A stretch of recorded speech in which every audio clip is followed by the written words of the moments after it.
Well, we're going to get some reaction from Suzy Stride, who will be standing for Labour in the forthcoming general election, and from Westminster, Robert Halfon, the sitting Conservative MP. Mr. Halfon, to you first of all.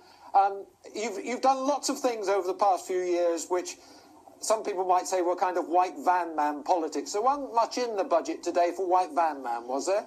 Well, first of all, I'd say I'm very proud the BBC have come to Harlow today doing the budget special, given the enterprise zone and the £50 million government investment. But I'd also take issue with white van man. It's actually white van women and white van man. 23% of women have mobile businesses and are very active and often drive vans. But actually, there was some great news in the budget today for white van man and women.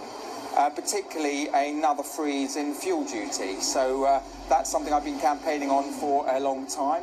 There's also good news on tax, because the Chancellor announced today that actually there will be a big tax cut for about 27 million people, that people will be taken, over 3.7 million people will be taken out of paying income tax altogether. So that is great news, and that will help people with low earnings. And only yesterday they also announced a big 20% increase in apprenticeship wages and a 3% increase in the minimum wage. OK, let me put some of those points to Suzy Stride. He is saying that actually there's the fuel duty that they're not putting up, and actually some good news as far as apprentices are concerned, and good news as far as people being taken out of tax is concerned.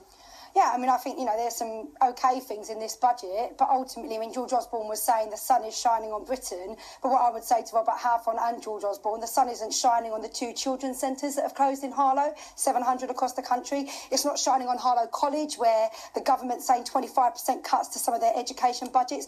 It's not shining on the local hospital, which is struggling because of 20 billion worth of cuts and a bill that Robert Halfon voted through. So, there's a few little giveaways. They're giving away things with one hand, taking them away with another hand. So I think for people in Harlow, this is not a good budget. This is a budget which is, which is pretty shocking and sad, actually. Right, Mr. Halfon, let's talk about the NHS for one thing. Nothing really about the NHS in there.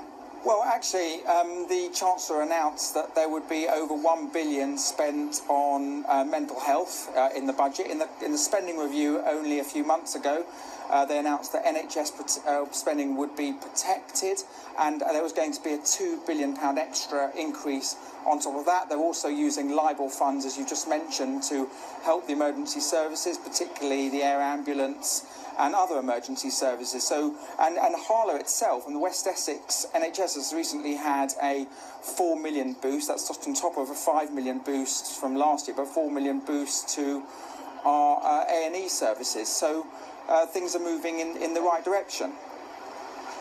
Let me just say, 4 or 5 million for A&E, he's saying, and this money that was announced yesterday for people with mental health problems.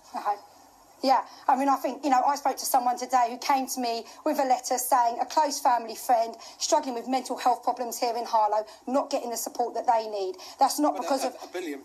That's not. Well, that is a drop in the ocean. We know the NHS needs. I think they've said today, is it 8 billion? The fact of the matter is the Tories have had 5 years to look after our NHS, and we have seen some of the longest waiting times. We've seen people not getting cancer treatment when they need. The fact of the matter is the Tories have not done what they need to do on the NHS, and that is why nurses and doctors are saying, David Cameron, you can't trust him with the NHS. Go on then, one final word from you, Ms. Halfon, very short. Well, just to say, this is a budget for jobs, it's a budget for hard-working people, it's a budget for families with the cut in fuel duty and the cut in income tax, so it will help working people across Harlow and across Essex. Thank you very much for joining us from Westminster tonight, Mr. Halfon. Suzy Stride, thank you to you. Now back to Amelia.